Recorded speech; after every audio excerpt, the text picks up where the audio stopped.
27/2/2025. आजच्या दिनविशेष मध्ये आपण सगळ्यात अगोदर प्रथम आपण आपली जी राजभाषा मराठी त्या गीत आपण सादर केलं आणि आज आपण प्रत्येक पूर्ण महाराष्ट्रामध्ये हा राजभाषा दिवस म्हणून आज साजरा केला जातोय आणि माझ्या मराठी भाषेची वर्णावे कोरवी म्हणजे आपल्या मराठी भाषेला जी आपली मराठी जो अभिजात असलेली 2,500 ते 3,000 वर्षापूर्वीची ही आपली मराठी राजभाषा आहे श्रेयांश.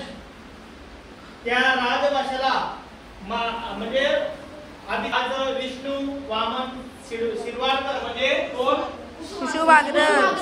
त्यांचं कुसुमाग्रज का नाव आहे बरं आद्या म्हणजे त्यांचं नाव काय आहे कुसुमाग्रज.